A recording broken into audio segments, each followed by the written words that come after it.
All right, so today we're going to talk about 4-5, locating zeros of polynomial functions. And so this one is saying is if we don't know that they're rational and we can't break it down, then can we still kind of approximate where we think those zeros are? And again, leading towards essentially trying to graph a function, okay?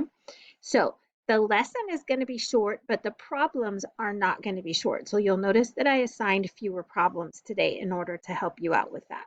Okay, let's see, there we go. So we have something called the location principle that says if you suppose that y is equal to f of x and it's a polynomial function, then for real numbers a and b, if the number f of a means my y value when x is a, if that is below the x-axis and my y value when x is equal to b is above the x-axis, then somewhere in between we have to hit the x-axis because I can't go around the a because then I wouldn't be a function, and I can't go around the b because then I wouldn't be a function. I would have a spot where I would be hitting the graph at two different y values for the same x value. So there has to be at least, now I could, from here, I could go like this and zigzag multiple times and have 5 zeros in between, 3 zeros in between. And so that's why you want to get as narrow as possible. Okay. So for now, let's switch over to the first example. So I kind of designed this slide to remind myself all the things that we can do to kind of break this down from an infinite number of solutions to a finite number of solutions. So the first thing that we learned how to do is to come up, well, not the first thing, but one of the things we learned how to do is to come up with our P's and Q's. So the P is the constant, which is over here at -3. So the factors of -3 are plus or minus 1 and plus or minus 3.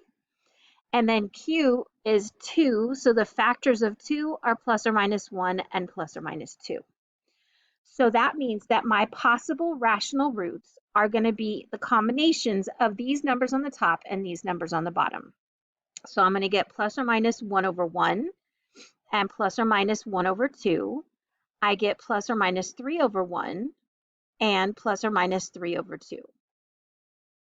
Okay, so if I was going to have a rational solution, it would be one of those. Now, for this particular problem, when we're when we're trying to find between which consecutive integers, meaning we're not going to find exact values probably. We might, but we're probably not. Then I don't have to worry about 1/2 and 3/2 because they're not integers. It's not what they asked us for. Okay, so I'm just going to focus on 1 and -3. All right, so then we want to talk about end behavior. So notice it's kind of scooping everything up and putting it all into one problem. So for end behavior, I just need to consider the highest exponent of x and its leading coefficient. So notice my leading coefficient is positive. So that means I'm going to go up to the right. Sorry, I'm a little off the screen. And my degree is odd. So that means I'm going to go down to the left. So that means that as I look to the right, the y value is going to go up. And as I look to the left, my y value is going to go down. Okay, so I want to pay attention to that in my graph because you'll notice that I'm going to be graphing along the way just to kind of see what's happening and to know when I can stop. Okay, so coming over here, I'm going to start with my leftmost point because on questions like this, we want to be methodical. So we're going to start from the left and work our way to the right. And when I get something that has a y value below and a y value above, then I know that I have a 0 somewhere in between. So I'm going to start with -3 because that's my leftmost point. And you'll notice I left a little space up here, and that's only because I've done this problem a few times before. So when I test -3, notice we're doing synthetic division without that middle step. So this would be what's in the corner, and this would be what's across the top, and this would be my box. So what I get on the right-hand side is my remainder or my y value, okay? So normally we would drop the 2, so we're still going to do that. And then -3 times 2, we would have written -6, but instead we're going to keep that part in our head. So -3 times 2 is -6. Plus 5 gives us -1. So we're going to do that step in our head. That way we can keep our work under control and not have different things all over the place. So then if I do -3 times -1, I get +3, and +3 plus -7 is -4. -3 times -4 is +12, and +12 plus -3 is +9. So I can actually graph that, and I gave us quite a big graph here so we can see this. So if I was coming from up above, then I'd be good. I wouldn't have any zeros to the left of -3. But remember, we set our end behavior as x goes to the left, we were going to be going down, and as x comes from the right, we were going to be going up. So what that means is somewhere to the left, we have to have a 0. And so that's why we're doing everything all together. So I'm going to try the next integer smaller and see what happens.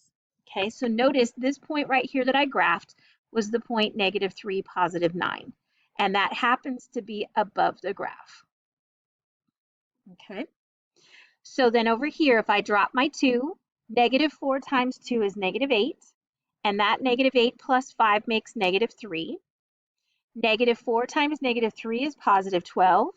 And +12 plus -7 makes +5.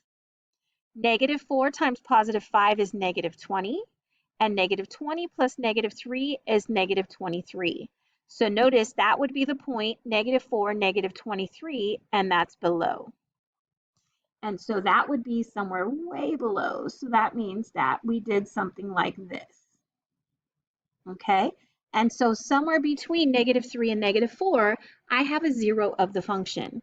So I can say between -4 and -3, I have a 0. Now, you always put the smallest number to the left, which looks strange with it being a 4, but remember the negative number is the furthest to the left, okay? And you want to make sure that you're consecutive. If this said -4 and -2, I wouldn't be done. I'd have to test another point. All right, so now this could either do a loopy here and keep going up, or it might come down and come back up, but I'm guaranteed the most roots I could get is 3, because that's my degree. So I'm going to try my next possible rational root. So that's going to be -1, and I'll leave a space here just in case. So I'm going to drop the 2. -1 times 2 is -2, plus 5 makes 3.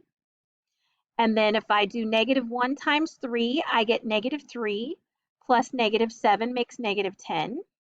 And -1 times -10 is +10, plus -3 is +7.